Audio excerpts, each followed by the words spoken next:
नमस्कार, मैं सुम्बिका और आप देख रहे हैं द न्यूज 15। इंडिया गठबंधन बीजेपी को सत्ता से बेदखल करने का दम तो भर रहा है, पर ये दल आपस में ही उलझकर रह जा रहे हैं। पश्चिमी बंगाल में ममता बनर्जी कांग्रेस को 2 सीटें देने की बात कर रही हैं, तो कांग्रेस नेता अधीर रंजन चौधरी उनसे भीख न मांगने की बात कर रहे हैं। ऐसे ही दिल्ली और पंजाब में आम आदमी पार्टी और कांग्रेस नेताओं के बीच एक दूसरे को नीचा दिखाने की बयानबाजी देखी जा रही है।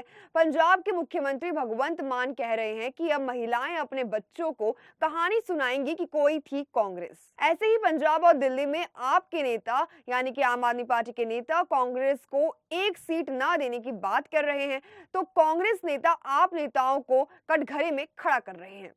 उत्तर प्रदेश में समाजवादी पार्टी के मुख्य अखिलेश यादव कांग्रेस को 8 सीटें देने की बात कर रहे हैं। साथ ही समाजवादी पार्टी के मुख्य महासचिव राम गोपाल यादव बसपा के साथ गठबंधन होने पर सपा के न रहने की बात कर रहे हैं। बिहार में तो हालत और भी ज्यादा बुरी है। मुख्यमंत्री नीतीश कुमार ने अपने राष्ट्रीय अध्यक्ष ललन सिंह का इस्तीफा लेकर पार्टी की बागडोर अपने हाथों में ले ली है। उन्होंने इंडिया गठबंधन के दूसरे दलों पर संयोजक बनाने का दबाव बना लिया है। ऐसे ही तमिलनाडु, महाराष्ट्र में भी है।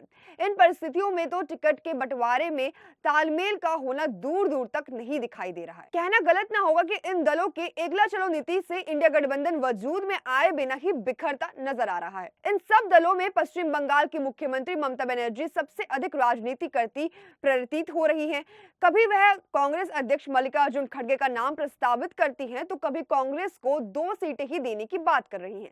कभी कह रही हैं कि चाहे वामपंथी दल हो या फिर कांग्रेस, किसी को कोई सीट नहीं देगा।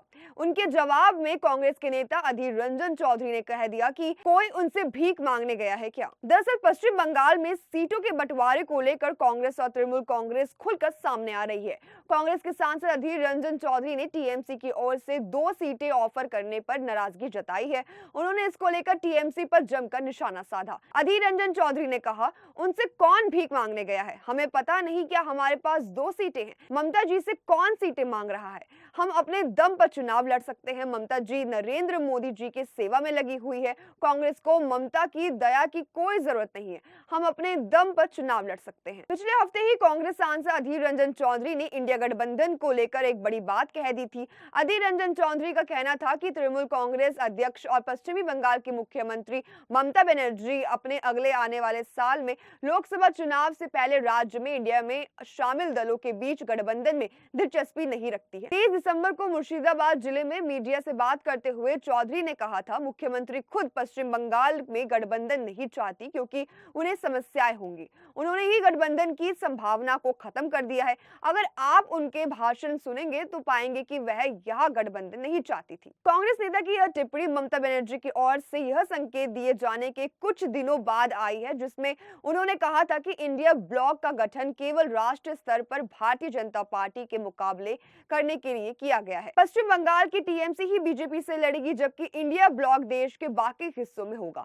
केवल टीएमसी ही पश्चिम बंगाल में बीजेपी को मात दे सकती है और पूरे देश में दूसरों के लिए एक मॉडल स्थापित कर सकती है। अधीर रंजन चौधरी ने तब कहा था कि कांग्रेस अपनी चुनावी तैयारियों के साथ आगे बढ़ रही है, हमें कोई फर्क नहीं पड़ता कि कौन हमारे साथ आ रहा है या हमें छोड़कर जा रहा है। हमने मुर्शिदाबाद की टीएमसी और बीजेपी को कई बार हराया है और हम फिर से हराएंगे। साल 2019 में लोकसभा चुनाव में टीएमसी के पश्चिम बंगाल की कुल 42 लोकसभा सीटों में से 22 सीटें जीती थी, जबकि कांग्रेस को बेराहमपुर और मालदा दक्षिण की सीटों पर जीत मिली थी। वैसे भी कांग्रेस पर भी सहयोगी दल भारतीय न्याय यात्रा में न्योता न देने का आरोप लगे हैं। उधर स्थापना दिवस पर जब कांग्रेस ने नागपुर में रैली की तो इंडिया गठबंधन ने किसी नेता को नहीं बुलाया था, यहाँ तक कि महाराष्ट्र के नेता भी इस रैली में नहीं बुलाए गए थे। अब इस पर आपकी क्या राय है, हमें कमेंट सेक्शन में जरूर बताएं। साथ ही देखते रहिए द न्यूज 15। वीडियो को लाइक, चैनल को सब्सक्राइब करना बिल्कुल न भूलें।